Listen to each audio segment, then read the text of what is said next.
Welcome, thank you, on behalf of the Humanities Collective and the Center for Experiential Learning, but in particular Learning and Career Services, which is a part of that. Welcome to Humanities Day. There should be a woohoo! We're excited to be able to put this together. Why Humanities Day? First, why not? But more importantly, the idea is to celebrate the enduring value of the humanities in a number of different ways, and today we're going to focus on the ways the humanities show up in the lives of students long after college and in work settings. That's one thing we're excited about. The other thing is simply helping students think about models and ways in which other people have made their path. There isn't one path, and I think you'll probably hear that, but seeing how other people have gone through this, I think, is going to be helpful. I'm going to keep it really short. The only other thing to say is to thank Tim O'Sullivan, who's done a lot of the work on this, and to thank Katie Ramirez, who is, I think, outside still, working the table for a lot of the heavy lifting in organizing this. And to thank Herb Stumberg, a member of the Board of Trustees, for generously supporting and funding this event. It is thanks to him that we're here, and we're planning to continue to do this in the future. So thank you. And without further ado, Humanities Day. All right, so as you know, if you've seen the emails and so on, but just to let you have a sense of the day, right? We have two panels with both have four guest speakers with varying kinds of experiences and levels and areas of expertise. So we're excited to hear from them, and that'll be what we'll focus on today. And then at the end of the day, you have an opportunity to linger and have some food and drinks and have discussions in a more informal setting and more directly with our 8 panelists today. So the focus of the first panel, which will take for about an hour and then we'll take a break, is on paths after college, right? So they'll talk a little bit explicitly about what kinds of things they did after college, and then drawing connections to some of the work they did, in this case at Trinity, since all 4 are Trinity alums. So very briefly, I'll introduce them, but then they're going to introduce themselves. And we will have plenty of time to ask questions, so raise your hands when those come up. So we have Debbie Cohen-Roos here on my left, and then Whitney Fournier as well, Matthew Patty, and John Burnham. And I've asked them to start by just introducing themselves briefly, and then I'll start asking them a few questions that they've prepared for the day, and then we'll open it up to general questions as well. I guess I'm starting. I love going first. I'm Debbie Roos. I graduated a long time ago, so that's not a typo. It's still terrifying to me. Whitney was like, I'm a recent graduate. I'm like, I'm not. But the good news is I feel like I've got a friend in the back row. So Elisa, thank you for being here. We have talked a lot about our past dance experience journey. My path is really interesting, so we'll have a good conversation about that. I was an English major at Trinity, a darn proud English major, and I'm doing everything with that English degree every single day. So for those of you whose parents are like, what are you doing with your humanities degree? I make a lot of money with that degree. So you can actually have a life and make a very valuable career out of that. I have 3 kids. One of them is a sophomore in college, not at Trinity. They needed to leave town and go away. And a senior in high school and a 10-year-old 5th grader. He may or may not make it past 5th grade. I'm Whitney Fournier. I'm actually the most recent grad on any of the panels. So I graduated in 2015 with my BA in history. I focused on American history, although I did take some of Dr. O'Sullivan's classes while I was here. Right after college, I moved to Boston. I got my master's at Tufts in museum education, still focusing on history. I worked and interned and did a lot of my graduate work on historic sites and historic houses and places with small localized stories, which is something I'm still really passionate about. But I currently work at the Fort Worth Museum of Science and History. I'm the Innovation Studios coordinator. So I do work in STEAM, science, technology, engineering, art, and math, with a tie-in to history because it is the Science and History Museum, and I'll talk more about that later. And yeah, I moved back because I realized I don't like snow. So Texas was definitely something that was kind of calling my name, and I'm really glad to be back in Texas and get to experience bringing history into other subjects and really seeing how they tie together and different connections that I can make across many subjects with a very wide range of museum visitors and audiences. I'm Matthew Patty. I graduated in 2009 with a BS in mathematics. I also studied religion while I was here.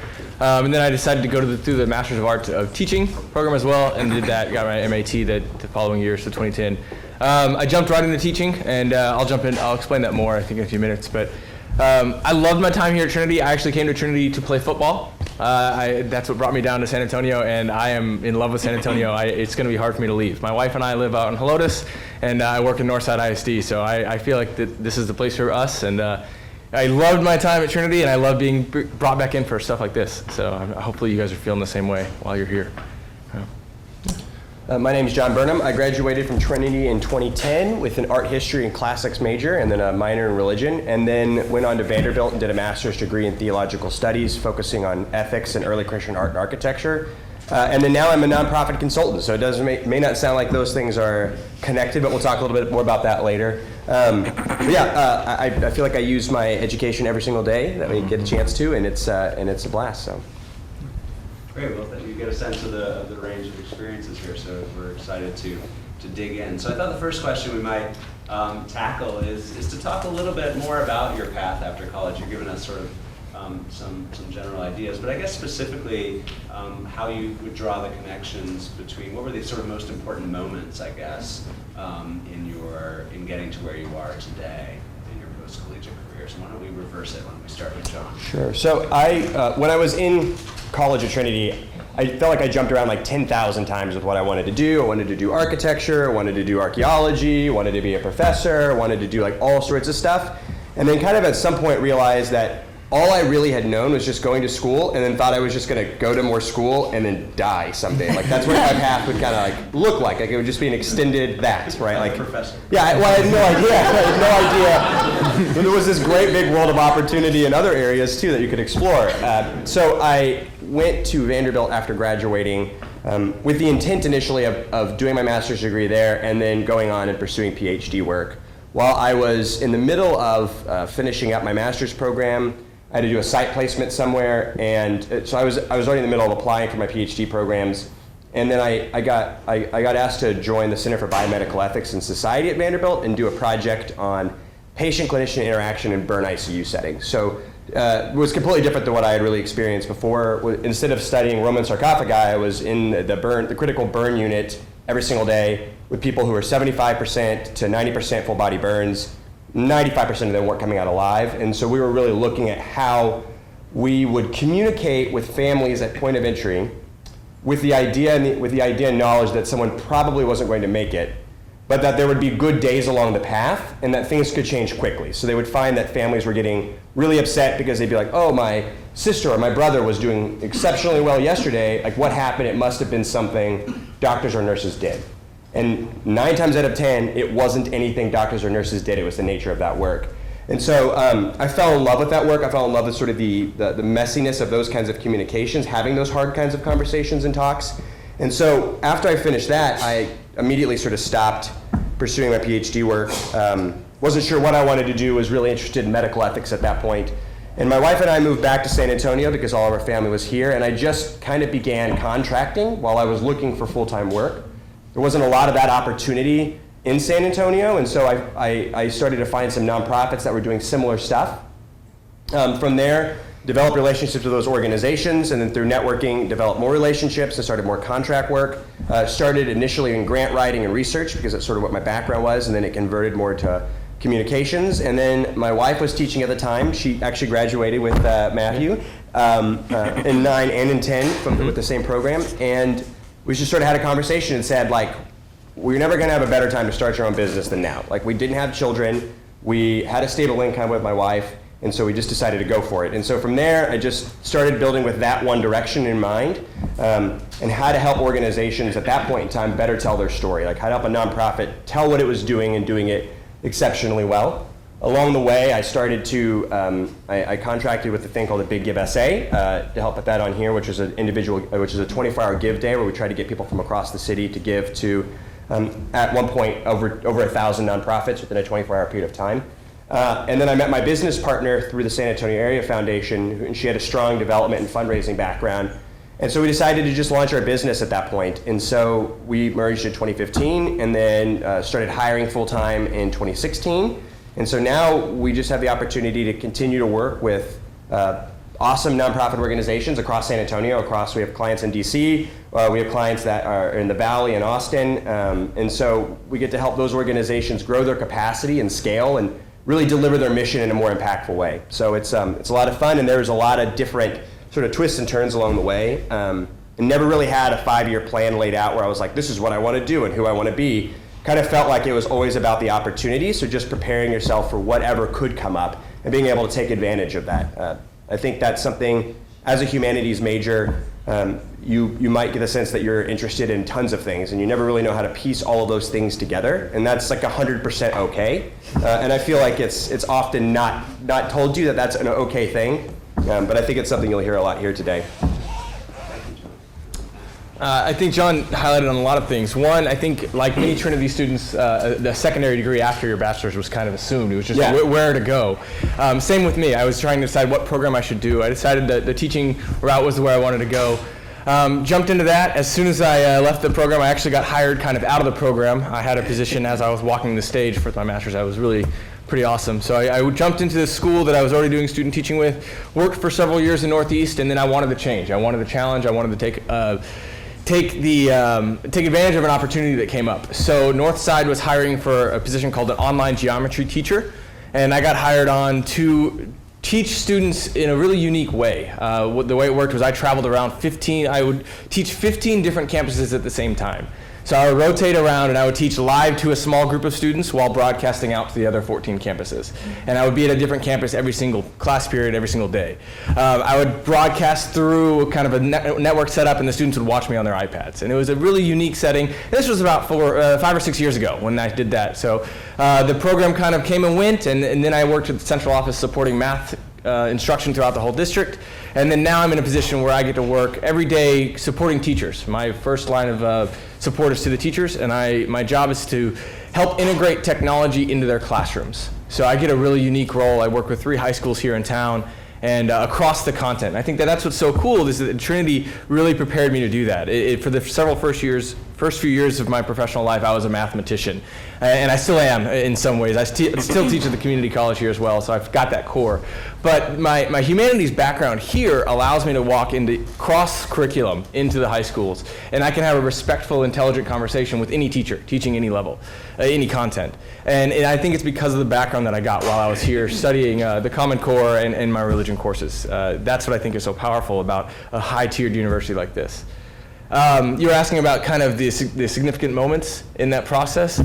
I would say kind of taking advantage of the opportunities. Very early on in that distance learning program, because it was so new, the district leadership had asked me to kind of speak to the program, and I got to sit in front of the board of trustees for the school board, as well as go on to several statewide conferences, one national conference, and I got to speak to the program. So I was presented with these opportunities, and I took advantage of them. And when I took advantage of them, I really impressed the leadership at Northside, and it's kind of paved the way for where I've been going. It's really a unique opportunity. I'm lucky and blessed to be where I'm at, especially early on in my career. I'm several years below my colleagues in our same positions, but I don't think you would know that if you look at our kind of work, our day-to-day work. So. Yeah, so starting, like, backtrack a little bit, it's like going up to undergrad, I pretty much, probably since I was like 12 years old, I was like, I knew I was gonna be a history major. I grew up with it. Like every family vacation growing up had to do with a museum or historic site. I didn't realize that that's not what people did, like, for a lot of vacations, but like, so I came to Trinity knowing that history from day one was gonna be what I wanted to do with the rest of my life, but I had no idea exactly what I wanted to do with it.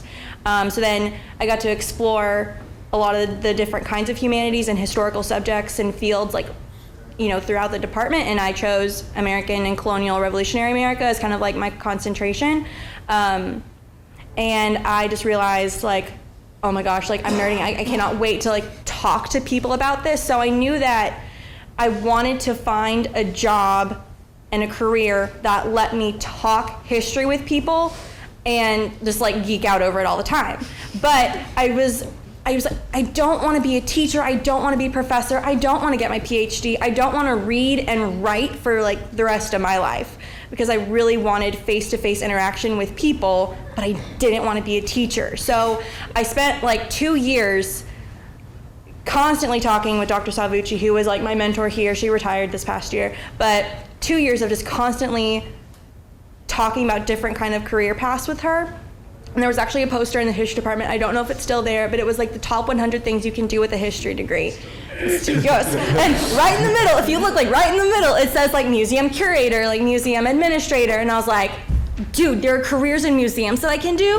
Oh my God. So again, there was like another year or so of a lot of Googling, like, what are careers you can do in museums? What do you need to do to have that career? Like, is grad school a thing? And like y'all said, pretty much knew grad school was gonna happen. And I knew grad school was gonna happen. But again, I was like, do I do like a history master's? And then like, no, there are museum studies programs. And then it was under the umbrella of museum studies programs. There's like 20 different tracks you can take under museum studies. So it was honestly Googling pros and cons, what are my interests exactly, and that face-to-face teaching interaction was something really important to me. So did a lot of Googling and found museum education as something that I felt really strongly connected to, and there's only a very few kind of like programs that cater to that specialty in the country. So it kind of helped that my choices were already narrowed down for me a little bit.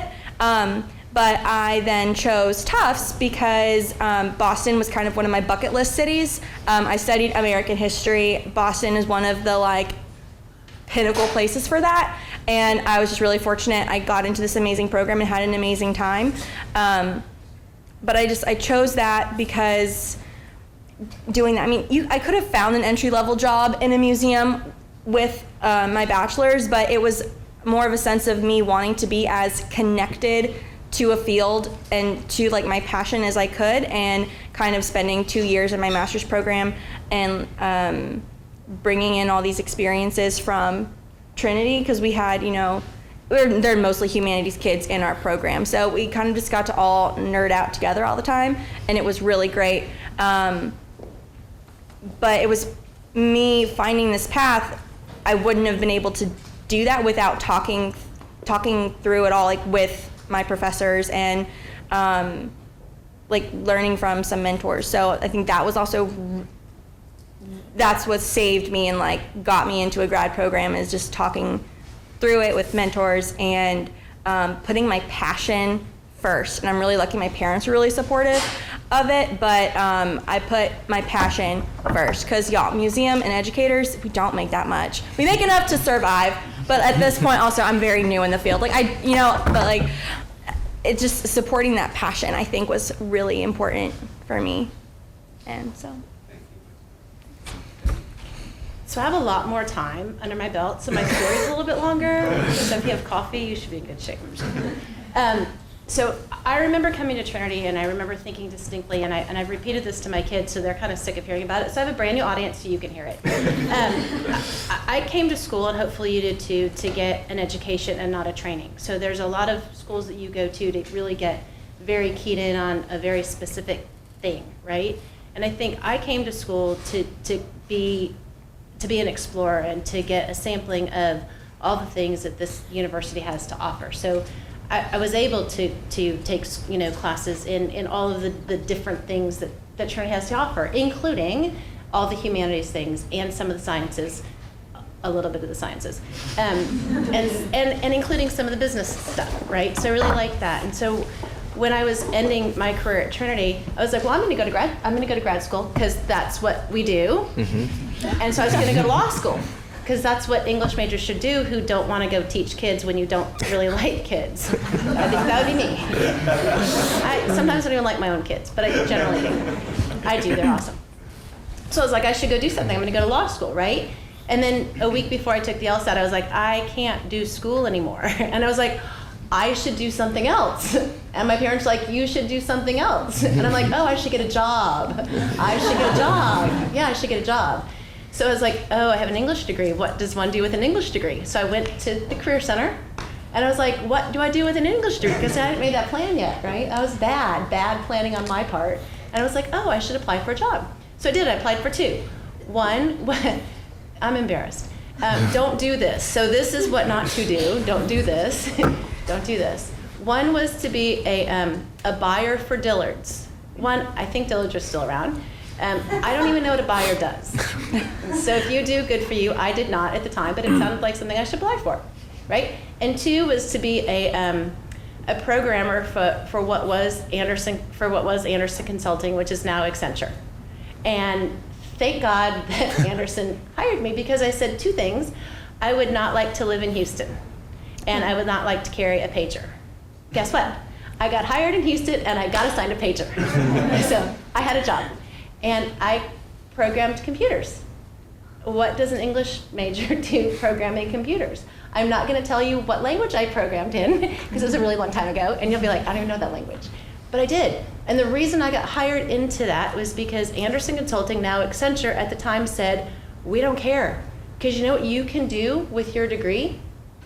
Think.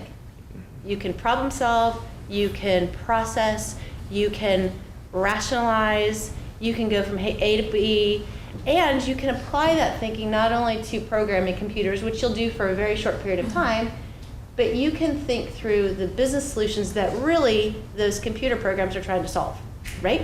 So that lit a spark in me about business, which I had taken some business courses here, organizational behavior, management, all that stuff. I'm like, that stuff's cool. I like that, but I couldn't do that yet. But when I got into business with Anderson, now Accenture, I started being able to do some of that and tie that with change management. And then my writing started to come into play. And then I got into strategic planning because I could solve problems in the business world, and I could start writing, and I could start communicating about the problems that the businesses were having, and I could start working with people. And after 5 years, I was like, this was really fun. And the client that I was working with at the time was USA. Have you heard of them? Okay, so they were my client. And my boss, the client boss said, why don't you come work with me? And I'm like, you should probably talk with my boss. And they're like, that's not really a good idea, but we're gonna do it anyway. And I went to go work for USA. And so it's about opening doors. So you ask about paths. That was kind of a strategic path for me because it's about opportunities, and one leads to another and to another. For me, the degree is about curiosity and what else is next and what can I look for and what else is possible. When I got to USA, I was a project manager, and I was asked to implement and put into place the systems that we were designing and developing. So I went from detail-oriented programming to business consulting to implementing a system, right? So now there's much more human interaction, much more people, still using that processing, problem-solving, analytical, how do I think through that idea? How do I communicate, right? How do I use the argument analysis that I used right here, right? The deductive reasoning, the Socratic method to, how does that work for you? How can we get through that, right? That same process in a business setting. So it's all starting to happen and move through the ranks up the process. And I remember that my then boss at the time would say, I was 20-something years old, and he said, how are you so smart? And I'm like, because my peer group at the time was 50-something. That's painful for me to say right now. They were 50-something, and I was 20-something. And he was like, how are you so smart? And I said, I'm not that smart. I said, I'm an English major, right? And I distinctly said that to him, and he would say that over and over. We'd have this discussion. I'm not that smart. I'm an English major. Because you think through, and I would fill in the blank. I'm a religion major. I'm a history major. I'm a philosophy. I'm a humanities person, right? I'm a thinker. I'm a problem solver. I'm a doer. I'm a you, right? Because you can, right? Because that's what your degree is all about, right? You open the doors. You think through the problem. You rationalize through. You connect the dots. So for me, those were kind of the pivotal moments when I always go back to that. My current role now is Chief Operating Officer. I don't even know what those words mean, but the reality is I'm a problem solver. I work with people every day. I have to have conversations with them, so that comes from communication and thinking through what's the challenge, what's the outcome that we're trying to get to. I am the only person in our office who edits and creates and crafts. I'm the ghostwriter for everything that goes out the door. We have 45 people in our office. I write everything that they write. I edit it. Accountants are historically horrible grammarians, and they're often very bad writers, period. A comma is not a period. Raise your hand if you know that. Right? Raise your hand if that bothers you when it's used incorrectly. Thank you. You feel my pain. Right? So for me, it's not about the degree, it's about the application of it in the real world. You know these things, right? You know them from your own disciplines. You see them, they show up. You love art, you love math, you love, you're too small for me. I just love the all three of you, I don't know now, right? It's the application of whatever your passion is, and I think Whitney said it the same way, right? We use the information that we have as the basis to take to the real world. You have the education, now apply it. You didn't get training, right? I didn't get a training here, you didn't get training, you got an education, so take it forward. Stop. Thank you. So I have lots of follow-up questions there, but I think this is actually a good time, because I'm sure a lot of you are thinking, yes, but how do I put myself in that path? How do I get there? So let me open it up to some questions from the audience, if you have any. Just I've got lots of follow-up questions if there aren't. So someone be brave and ask a question. You will be voluntold. We don't bite, I promise. Yeah. Was there ever a moment where you doubted your degree and what area of what your area of study, and you just thought, like, I don't know what I'm going to do with my life, and there's nothing that I can do with this, so why am I doing it? Yes, but I had a spouse who was working, so I was like, well, this could just work for the rest of my life too. Right? No, I mean, I think it was constant, right? Like you constantly. I think it just depends on the situation. So you're in school, you're around people who. It's like finding any sort of peer group. You're around people who understand and value the education that you have and where you've come from, and like that's where you click. And then all the time, I go into meetings with people who are still like how did you end up doing what you're doing? And so it's just, I think it just really depends on who you surround yourself with and how you think through the process. Like it's natural to sort of doubt any step of the way of whatever journey you're on. So, Did any of you have doubts while you're at Trinity though? Is that what you were getting? It can go either way. During finals, yeah. I'd say, if I'm honest with myself, I think that the reason probably I majored in mathematics and minored in religion, because if I really spoke to my internal, I'd probably want to major in religion and minor in mathematics, because I found that probably more passionable for myself. But I was probably concerned about what would I do in the future and how that would kind of carry me past. Ultimately, if I could look back, I think I would have been fine. I would have been perfectly fine, because I think reality, it's not necessarily the major, it's kind of the process and the learning, not the training. And I don't think it matters what that piece of paper said. It's more of it says Trinity, right? And that you took that experience with you. So that's it. So did you have something you wanted to say? To say no, I think it kind of, my situation turns back, like, I had so much support around me that my parents and my professors were like, you're passionate about something, so you're gonna find something that's gonna fit what you want. And I would say that if I had any moments of doubt, they were so small I can't even remember them. And I don't know, I kind of always felt like if I love, like, I don't care how much I make, I don't care exactly where I end up, but if I'm gonna be doing something that I love, then that's what matters to me. Granted, there were people who were like, whenever I kind of, when I decided what graduate program I was gonna go to, I'm like, hey, I found my specialty. It's not, because like the history degree can take you so many places. When I discovered my passion was like, okay, legitimately going into museums and teaching in that kind of setting, people were like, you're gonna do what? Oh, so you're gonna be a curator. I'm like, no, I am on the complete opposite side. Like, there were people who didn't understand that what I wanted to do was a thing. But then once I explained, like, no, it's a field that just isn't very big. You know, they're like, oh, okay, cool. You know, so there were some people who didn't really believe what I wanted to do was like real. But again, like, I knew I was good, so that just really helped, and just having people there to support me. I mean, like, to be realistic too, like, I wasn't even thinking about jobs when I was in college. Like, I mean, I guess if I started doubting things, it was like, I came in as wanting to be a classics major, so like I knew that. But then beyond that, I got a D my first year in Greek because I didn't show up to class because I was playing Mario Kart, right? So I wasn't even remotely thinking at that point in time where my career was gonna go.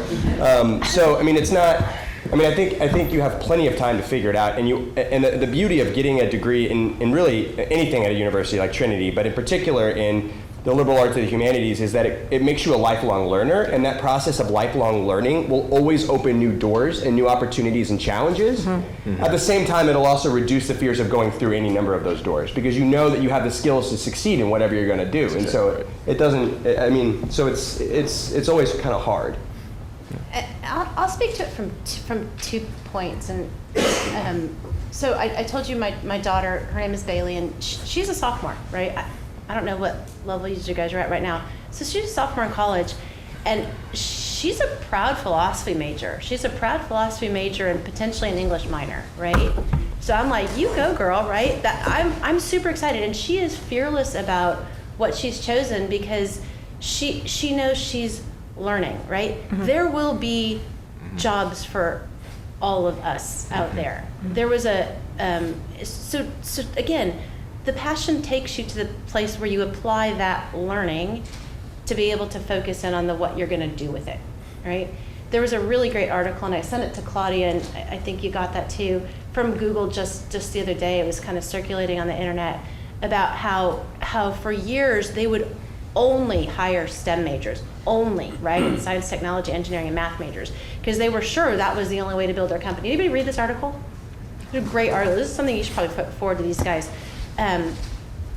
Great article. It said it was the only one that they did, and then they were kind of noticing that their growth and their potential was kind of starting to go downhill. They weren't growing as fast, and so they started doing some internal surveys.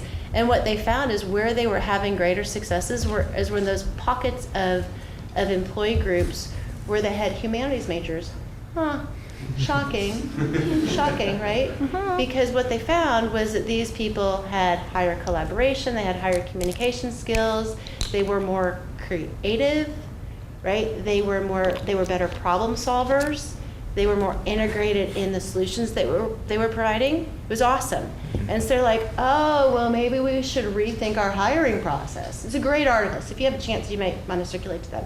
So what I'm really getting at, it's a long way of getting there, is you will find your fit with the right company, right? You think about your passion, what are you most interested in? And then you'll find the company, just like you found Trinity, right? Mm-hmm. Trinity's not for everyone. There are people who should never come here, and there are people who were here and they're like, oh, it's not the place for me, and they should leave. And the same thing would apply, sorry. And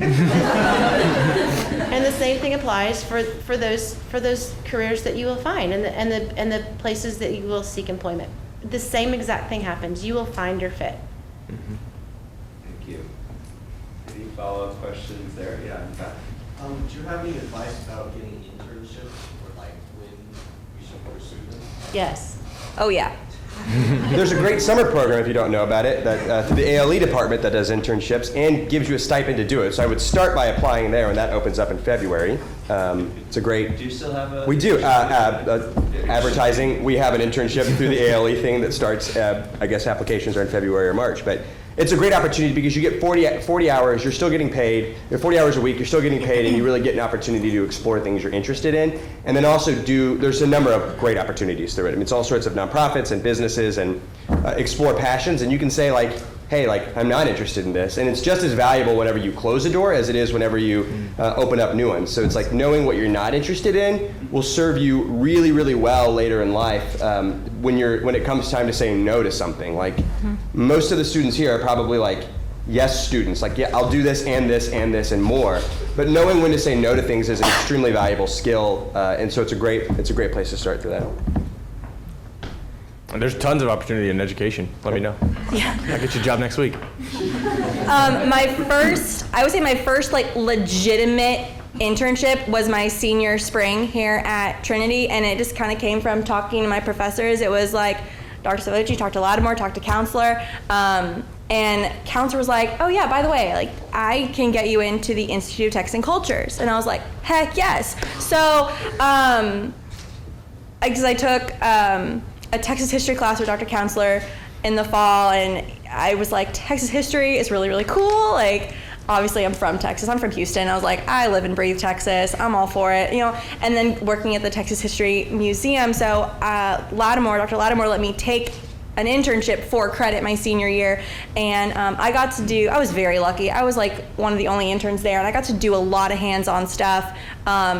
My work is in a permanent exhibit down there a few years later, and I did that as an undergrad, and I didn't think I'd be able to, like, you know, my research notes from this exhibit project, I thought they would just be, you know, notes thrown into a pile, and like, no, they're real and they're there, and it's really cool to go back and see that. But talk to your professors, and I mean, again, my professors were like my biggest advocates through undergrad. They helped me with so much in like getting these internships. Ask if you're interested. Ask. That's like my biggest thing. Also, I mean, in terms of, you know, if your parents have connections, don't be afraid to use your parents' connections. Honestly, don't, because you never know like what kind of networking can happen through that. As I think any internship is going to be a good internship. And then even when I got to grad school, I literally, again, I went to my professors. My professors in graduate school were actual museum professionals, so it was, again, just connecting more dots and networking, and I went to a couple historic houses, because that was like my specialty in graduate school, was historic houses and sites, and I would go on a tour, and I'd be like, hi, I'm a master's student at Tufts. Can I please speak to your education director? I want to ask about internships and volunteering. Also, start volunteering, and then you get internships. So, honestly, it's just you kind of have to be a little bit forward and start as soon as you can, because there's no bad internship in my opinion. You're going to learn something either way. And career services, I think, is a great place. There's a vast alumni network out there, and I mean, being really open and honest and asking a lot of questions of that alumni network serves really, really well in terms of being able to identify things that are outside of the city. Like many of you are probably from different cities other than San Antonio. It's great to start tapping in now to the alumni network in whatever city you may be going back to if your family's there, or if you just want a new experience. Like, those are great ways to make those connections. And the earlier you do it, and the more often you do it, the better outcomes it'll yield. Networking is scary. I know it. Hey guys, it sucks. Like, I'm a total introvert. I might not seem like it right now, but if I can stay home, cool. Like, if I can just send you an email instead, like, I'm totally all for that. But face to face is so important. Go to the Tiger networking events. Like, do it. So yeah. Take a friend. Take a friend. Take your roommate. Take your suite mate. I don't care. Like, just do it. I want to highlight on that. I think face-to-face interpersonal conversation, communication, it's something we are losing as a society, and that's concerning to me as an educator. I think that Trinity is a great place to practice that in a safe setting. So take advantage of that and push yourself out there, because that's what's going to separate yourself from those other ones that are fighting for the same internships. So I'll follow up on that. Yes, please. It's concerning to me as an employer. Yeah. It's concerning to me as an employer. This is a really difficult conversation to have, right? This is a difficult conversation to have. This is much easier, right? Eye to eye, face to face. Can you carry on a conversation? Very, very important, and becoming a very lost art. And I think it's a great way to be able to distinguish yourself as your peers are kind of heads down into their technology. So. And you lose so much, I think, when you're engaging just through digital media. Yeah. I mean, we've evolved as a people to understand and recognize facial expressions and all the nuances that come along with it. We have not evolved as a people to understand like what lacking an emoji means at the end of a text message. Because like it's always like brings me to my knees in like crippling horror. Like when somebody doesn't have like an exclamation point, I'm like, oh, well, they're naturally mad. And so or if you're engaged, you are mad. like I learned that from my kid. Yeah. Like, you put a period at the end of your sentence, Yeah. you're mad at me. And I'm like, what? I'll do that. My business partner, yeah, my business partner has got like, Oh my God, it's just proper grammar. I'm sorry. I do it all the time. My business partner has 25 years of experience on me, and so is just more direct in correspondence, and then I'm like, well, what does that mean? Are you like angry about it? Do we need to talk about it on the phone? Like, I don't.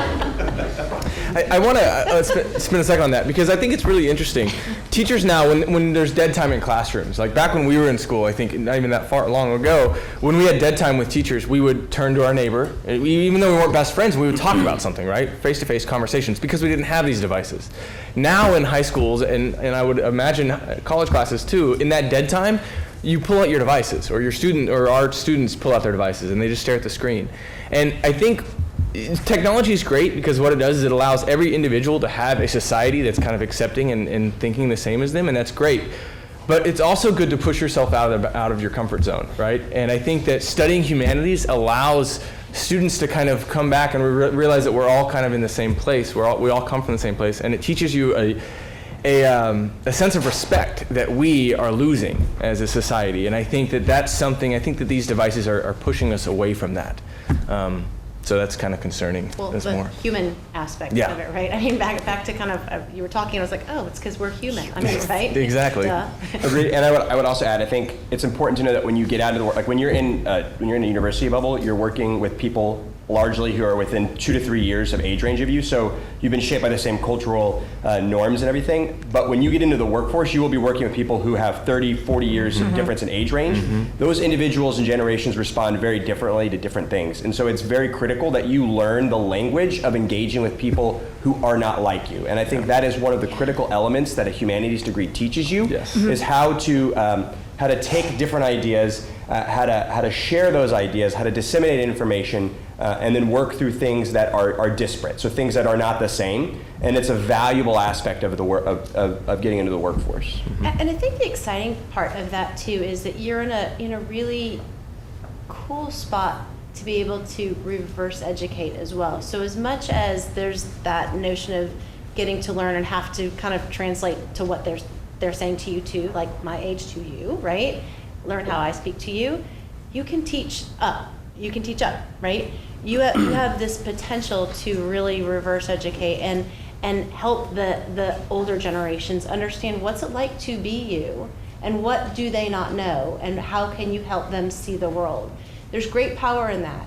There's great power. And sometimes those older generations are afraid to ask because this is terrifying, right? This is scary to them, right? I was joking with somebody the other day. I'm like, I remember when Pong came out, and you're like, there are people in this room who know what Pong are. Raise your hand if you know what Pong are. My old Thank one. you. You know what Pong is? Yeah. Shut the front door. That's awesome. It came out as an app last year. Stop it. Okay, I had the original on a television that was like this, right? So, but there's this whole opportunity for you to teach and not just be the learners. And that creates some opportunities for you to think about how can I use this great education, this great powerful tool that I've just gotten here at Trinity, and be the educator and not just not the recipient of all this knowledge that's coming down from these older people. It's kind of cool. Thank you. Before I solicit the next question, I want to make sure everyone knows, how many of you know what the AL program is? Raise your hand if you know what that is. Okay, yeah, so I don't think everyone knows that, right? It stands for Arts, Letters, and Enterprise. If you go to the Courses to Study bulletin, it's in there. It's a program at Trinity. You can get a minor in it even. Cool. But basically, it's designed to offer, really the internship piece is an important piece. It's designed to offer a kind of bridge between arts and humanities, majors, minors, people with those interests, and the business world. So the summer internship program is relatively new, although it's been running now for 2 or 3 years, I think. And walk upstairs to the Career Services office, which is also the Experiential Learning office, which runs the ALE program. Just walk in the door and say, "Tell me about ALE," and you'll get the information you need. But it should be your first stop for internships, particularly if you're in this room today. I think that's a good thing for you guys to know about. Okay, other questions? Other things, reactions or questions? Question. So what as employers or adults in the workplace, what language would you recommend students, humanities students use to sort of sell themselves to a potential employer in a really STEM-driven culture right now? What particular phraseology, skills, language would you recommend humanities students use to differentiate themselves? I would say that you're learning how to learn. So, Yeah. like, if you'll notice that in any given time, there's 50,000 apps that'll solve a certain problem, right? There's all sorts of accounting software out there. There's all sorts of whatever out there. But you have mastered the ability to be able to learn how to utilize any of those items in your day-to-day life, and you know where to go to get good, reliable information on how to teach yourself how to do it, which I think is really different. Being adaptive. I mean, it's every week is another issue that we don't even know what it is. So I think that showing that you know how to adapt and create a solution on the fly, I think, is a good thing to get across. So maybe showcase an example that you've done that with, or show the confidence that you could do that. Yeah. I think I can come at this from an interesting perspective because I was just hired in this field. I'm 6 months into my official full-time job, and I do work with a lot of people from the STEM field, and I do come from a humanities background, and I applied for this job knowing that it's very STEM and STEAM heavy, but also that there was a history component to the Science and History Museum, but a lot of science. The museum is like 98% science right now, but that's why they hired me, is to bring the history back into a lot of the programming. But during the interview process, I applied to the job knowing that STEM and STEAM were in the forefront, but I was honest, and I said, I do have experience in grad school. I did write some stuff for science and other subjects. So I'm like, I do have some experience from your side, but straight out my passion is bringing history into these places. So I was honest with it, but also the other side of this, proper grammar, practice, you act like a grown-up. Maybe you might not always feel like a grown-up. Sometimes and also the interview process can be really scary. But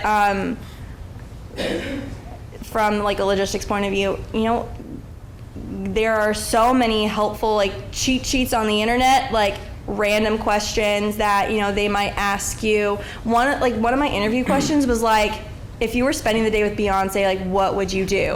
I was like, is this a real interview question? So I think it's. Dance? I know. I was like, I was like Beyonce and Oprah. I was like, what do you want me to talk to Beyonce and Oprah about? I don't know. But have an answer for everything. But I think it's just be honest with your passion and with your humanities background. What can you bring to this field that might not have a lot of humanities in it, or how do they pair well, or what do they share? So I think that is what I did. I think I second, third, fourth, all of what my co-panelists have said. I think there's two other things that I would highlight. I don't know that there's words per se. I think it's a good question because we want to kind of give people toolkits. But I think there's two other things I would consider.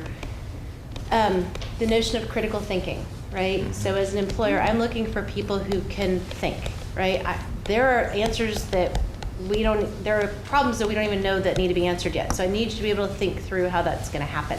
And I need you to be able to help me problem solve and to figure out how that's going to happen. So critical thinking is imperative. And so we've got to have people who can bring that to the table. I think humanities majors are incredibly well positioned to do that.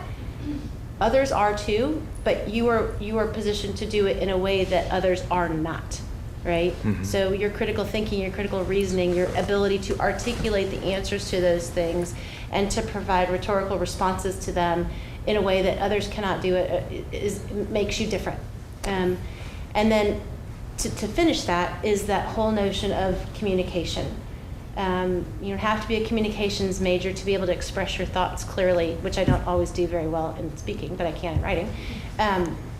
to be able to express yourself and to be very clear about what you're trying to get to, I will promise you, out there, it's a jungle. It's not pretty. It's really not pretty. And the things that those people do will make you cry. And so you can really distinguish yourself by the way that you write and the way that you communicate and the way that you separate yourselves from your peers. And you don't have to write pretty beautiful prose, but you have to be really clear in your communication and how you say what you mean. And I think you're distinctly separated from your peer group from that. And the last thing kind of related to all that is be outcome specific. So you can say all these nice things, but prove it. Like, you're looking to have an outcome for what you're trying to do. Like, you have to have a reason for and an outcome and a purpose for what you've just proven. Like, if you're going to go do a job, what was the outcome of your job? What was that thing that you were trying to accomplish? What was that project what was the outcome of your project? Right? You produced something. What was the great production of the thing that you just did? Not that you just, moved the cup, but I was able to transform this cup into something beautiful, right? There was some outcome to it. And that's what you're really trying to explain to people.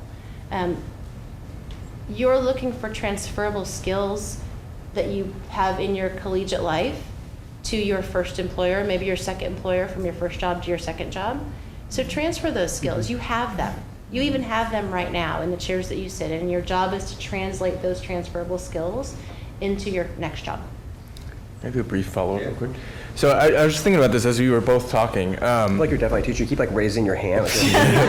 Nice. So it's funny because as kind of the math background, the STEAM world that we live in, I don't want you to be intimidated as you go forward, even if you didn't study that, because I think the research around teaching that has changed. We're no longer teaching skills and drills and repetitive processes.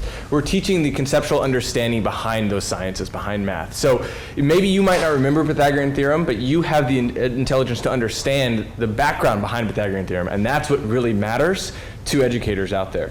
And I think when you see questions like Oprah and Beyonce, they throw those out there because they want you to think. They want to see you Critical think. thinking. Exactly. What happens when on the fly?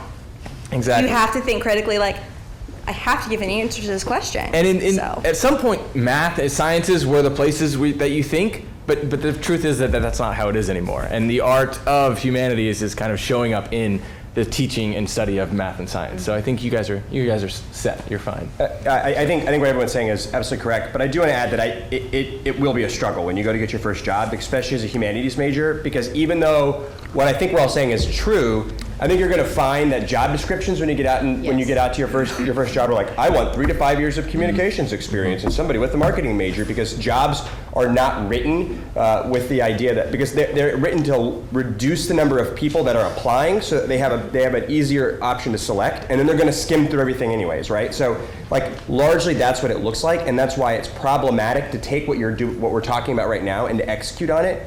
I would say do not underestimate the power of your interest sections of resumes, or your ability to connect with somebody about a book you're reading, because that engagement and eye contact and conversation that's occurring on the side and the periphery of that interview process is what's ultimately going to help you stand out and get you the next interview where you have the opportunity to have more free-form thought.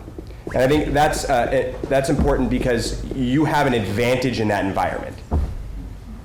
It's good. It's good. I wish we could keep going, but I have a few little bits of business to do here at the end of the panel. Before we thank our panelists, I just want to let you know about the next panel and the plan for the rest of the day. As I said, we're going to take a 15-minute break now, so the next panel will start at 3:45. Please come back to that. The focus of that panel, here was explicitly the kind of path after college, as you saw, that there's a lot of advice for things you could be doing now. The focus of the second panel really is on advice for the present. So imagining what kinds of things you could tweak in your 4 years here at Trinity to also have an impact on your post-collegiate careers. So stick around for that, but please, let's thank these panelists. It's been such a great conversation.